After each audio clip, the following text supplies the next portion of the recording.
A ne znam, pitaš, šta je ovo, šta je Ja ovo? tebe moram pitati. Pa, slobodno pitaj, kakav je ovo, samo, jel?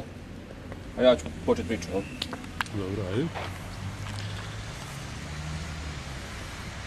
Evo, razgovaramo s trenerom Taekwondo kluba Vukovi Nova Gradiška, ujedno i čovjekom koji je licenciran za trenera filipinske borilačke vještine. Pa evo, jel nam možeš objasniti redom što imamo ovdje izloženo, počevši od ovih oštrica noževa? Pa počevši od oštrica, evo možemo, recimo, ovo je jedan trening nož, malo ovak zanimljivog oblika. Oblik je prilagođen, znači, namjeni oštrice. Svaka oštrica otprilike ima nekakvu svoju namjenu. Čak imate, kad se neko bira oštricu, da li je oštrica za meso, da li je oštrica za kost, da li je oštrica nekakva općenita oštrica, da li je oštrica za ubod i tako. Ovo je jedna imitacija nekakvog klasičnog noža. Noževi su izrađeni inače od plastike, čisto radi sigurnosti ovoga treninga, ali još uvijek imaju onu svoju potrebnu čvrstoću da se mogu znači, izvoditi sve tehnike prema zahtjevima vještine. Jel?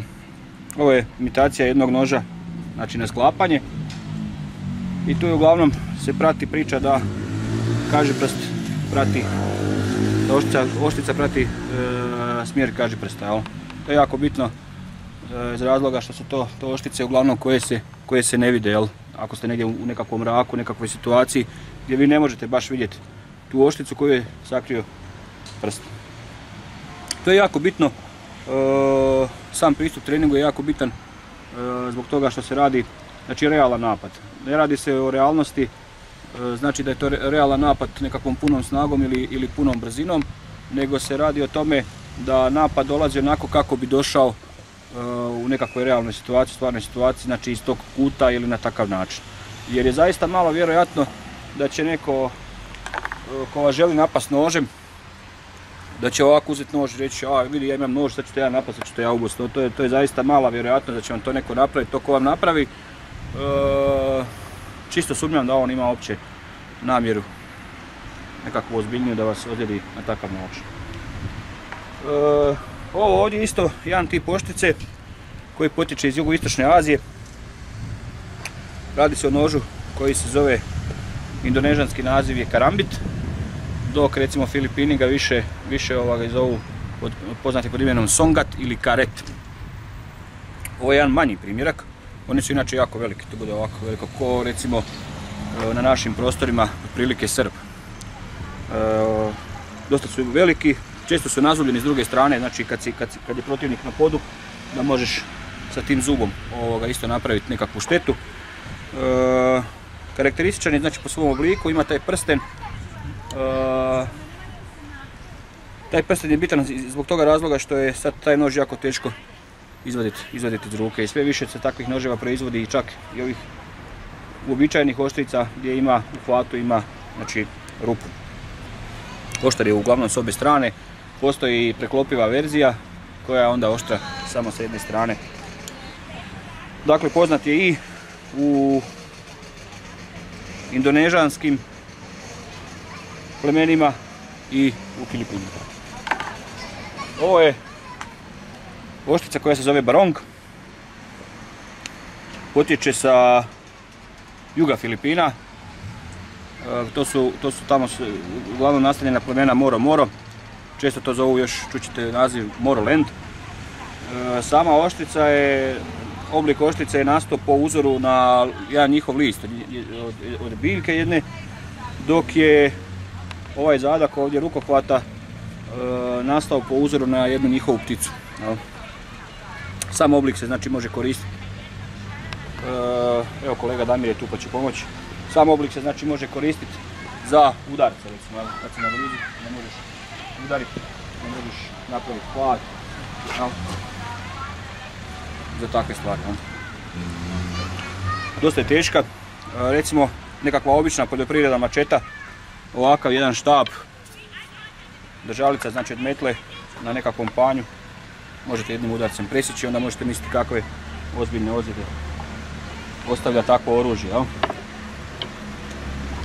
Ovo ovdje je jedan klasični štap za filipinske borilačke vještine.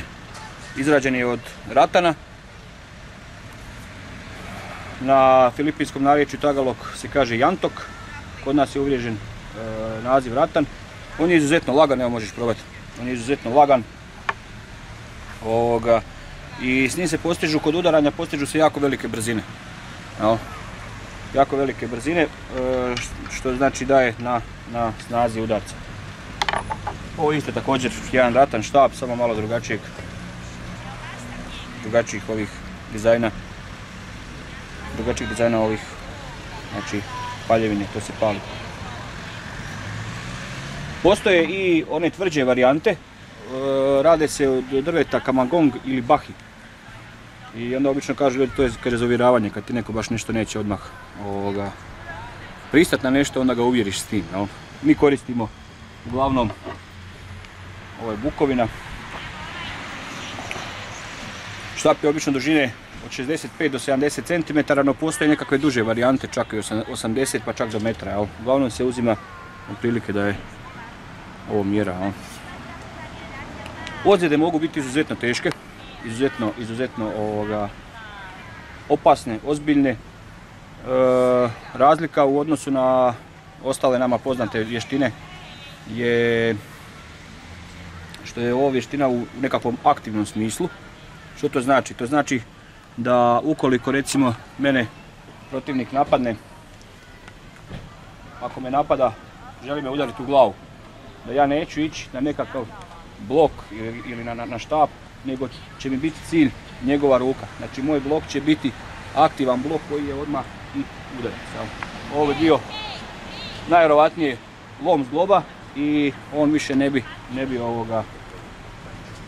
taj štap imao u ruci. Postoje tri distance koje obrađuju, a prva je largo, znači gdje ja još uvijek mogu dohvatiti njegovu ruku, ali njegov štap ne može dohvatiti moje tijelo. Postoji korto, znači srednja distanca, gdje ja mogu uhvatiti njegovu ruku i gdje moj štap može dohvatiti njegovo tijelo, i postoji znači ovo je, largo, medio i korto. Korto je znači gdje ga mogu dohvatiti sa ovim tu dijelom koji se zove bat ili punjom. Udarci na ovoj distanci i sa ovim dijelom štapa su izuzetno teški. To su uglavnom lomovi, ozljede. Kod takvih udaraca palicom može se dogoditi smrt. Evo sada smo imali primjer pokušaja napada na zaposlenike jedne banke u Novoj Gradiški sa štapom. Mi upravo zato i radimo ovaj prilog. Koliko može nekakav amater, recimo to tako, napraviti štetu sa štapom? Nebitno je da li se radi o amateru ili se radi o jednom uvježbanom čovjeku. Palica je uvijek opasna. Palicu opasnom čini, znači prije svega njena tvrdoća, što je to materijal znači, koji je tvrđi od same ruke. Vi ne možete blokirati štap, idi polako Jan, vi ne možete štap blokirati ovako.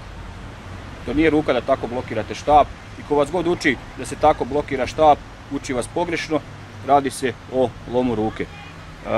Ukoliko najprije stradavaju znači ekstremiteti. Nebitno da li je to ruka, da li je noga, ali vi taj ekstremitet više ne možete koristiti u 100% omjeru. Tada se otvara put naravno za trup i za glavu, gdje su smješteni vitalni organi. I u svakom slučaju to je izuzetno opasno oružje, nebitno da li se nalazi u rukama amatera, početnika ili u rukama izvježbanog čovjeka. Još jedno pitanje, evo za sve one zainteresirane koji se mogu obratiti, odnosno gdje se mogu obratiti vama za ovakav način borilačke vještine filipinske? Pa mogu konkretno raspitati se, doći informirati se i u našem klubu, Taekwondo klubu, mada mi odvajamo te treninge od Taekwondo treninga, a mogu se obratiti i na mail adresu fma.croatia@gmail.com ili na broj mobitela 095 487 1898 gdje će dobiti mene, možemo porazgovarati o svemu i da vidimo da li ćemo zapravo krenuti s tom osobom u nekakve ozbiljnije treninge. Ono možda još što je važno za dodat, da je ovdje princip kod filipinskih vještina malo drugačiji nego kod ostalih vještina. Ovdje najprije učite tehnike sa štapom, znači najprije učite tehnike sa palicom, kasnije to sve prenosite na golu ruku. Znači kratko da objasnim princip. Ako ja imam dva štapa i ideš, ako Damir ide od kutem broj 1 udariti, znači moj princip bi bio da udarim 1, da udarim 2 i da udarim 3. Zatim isto to mogu vratiti sa druge strane. Kasnije se to sve prenosi i na golu ruku. Znači ako ide udarat šakom, ovo bi bio 1, ovo bi bio 2, ovo bi bio 3. Ista stvar je ako ide i ova ruka, jel? Ovo bi bio 1, ovo bi bio 2, ovo bi bio 3. Jel? Znači nemate razliku u korištenju pokreta, da li se radi sa palicom ili se radi sa golom rukom. Hvala Damire. Hvala vama.